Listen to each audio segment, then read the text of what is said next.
Good afternoon. It is loud on the road today. We are going to be talking about my number 8 game of 2015 played, and that is Archipelago or Archipelago.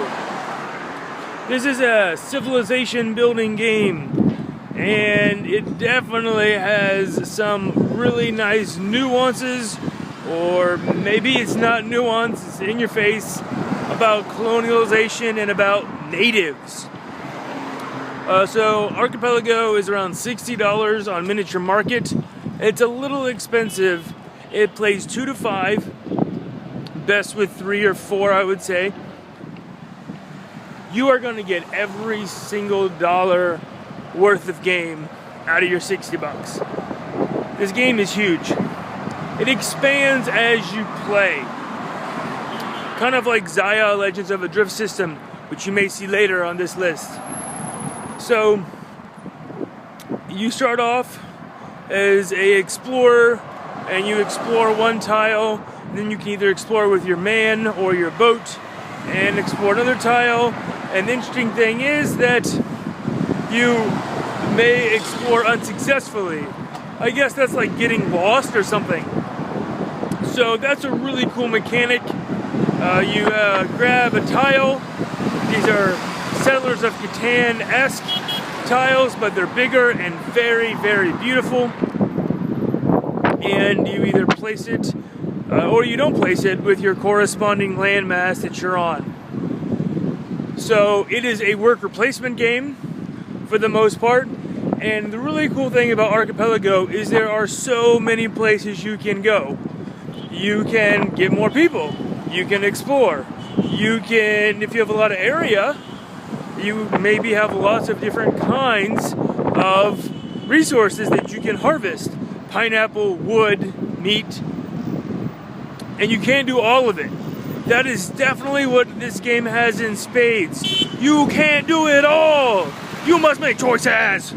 And that is what I really love about games, is you have to make choices. And in Archipelago, your choices are everything.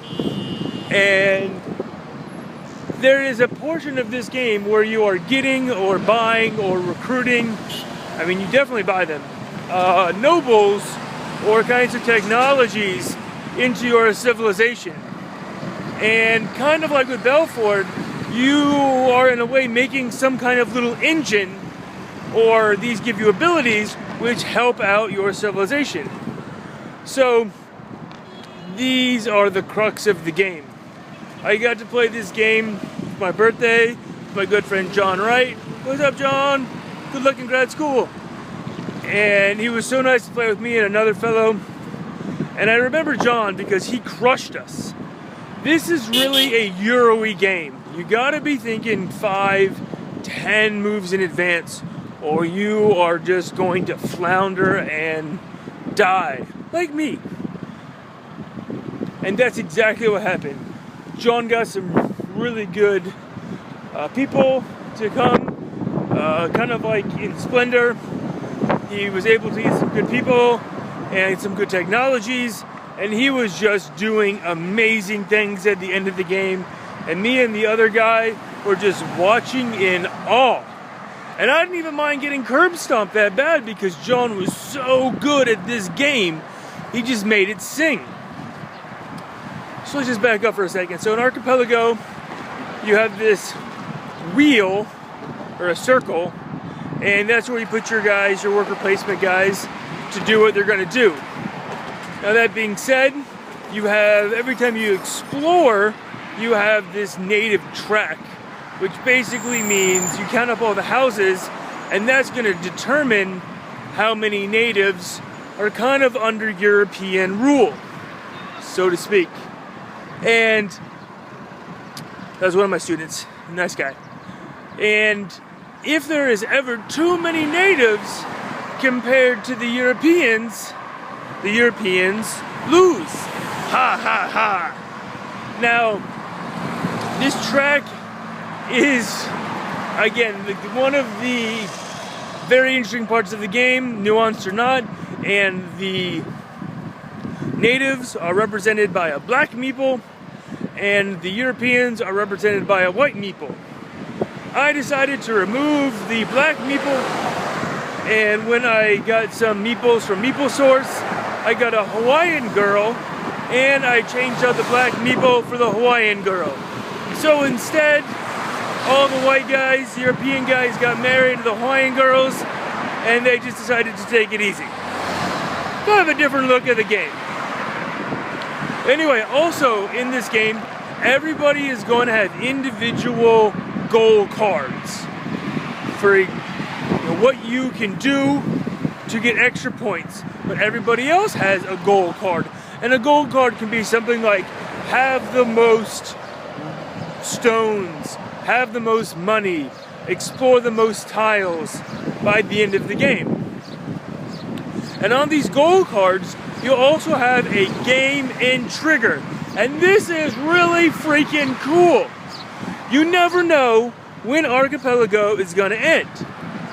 So, on a game ending trigger, it can be something like 3 ports are built, 3 towns are built, 5 exploration tiles have been given out. And then someone just says, alright, we're done. And everyone else just gapes, saying, holy chocolate. Because you wanted to do something else. You wanted to go here and build that port or that church, but the game's over. And maybe you didn't even reach your special goal. But that sucker next to you, he had all the money. So not only do you have to pay attention to the game board, not only do you have to pay attention to the tracks of the settlers versus the indigenous peoples, but you also have to be watching the other players going, wait a minute, he's building lots of churches. Maybe that's what his goal card is. I need to build churches. Shoot, but I also need to build ports. Oh gosh, how can I build churches and ports at the same time? I don't have enough wood. Again, so much to do in Archipelago. And as the board expands, more and more options come to life. What a really cool, jazzy game. Here is the bad part. With all these options comes a definite analysis paralysis condition. You're going to look at this ever-expanding, ever-changing board state and go, holy crap, what am I supposed to do? Should I do this? Should I do that? Should I go get the pineapple? Should I get the meat? I need meat because I can sell it on the market. Oh yeah, you have markets where you can buy and trade goods. What am I going to do? What's my best option? And sometimes there are 2 equally good optimal moves. All that said, also in this game, if you need even more, you have to cooperate at certain times. I talked about the nobles and the technology that comes out, and you have to buy them. Also, when you flip over these nobles, if on the back of the card is a symbol, is red, that means that a certain resource is in need, and if you all don't pull together to fill that need for the new world or the old world, bad stuff is gonna happen. Which means your workers go on revolt, which means you make even less decisions. So you have to say, alright guys, I know Suzanne over there has all the meat, and Peter has all the pineapple, and we need those things, but Stuart doesn't have any of those things. Maybe I'm gonna have to pay Suzanne and Peter so they will put in their goods. And maybe Suzanne is the traitor and she wants everyone to lose the game because she's really a friend with the natives. And then there's a possible traitor and the game just becomes amazing. It's long. The game is definitely long. You can set it on easy. You can set it on short. You can set it on medium or long. The game is long no matter what, unless you played at least twice. It's brilliant. It's breathtaking. It's civilization building at a very micro scale. You're not going to be building large things. And it is my number 8, Archipelago. A little expensive, a little long, but definitely worth a few plays.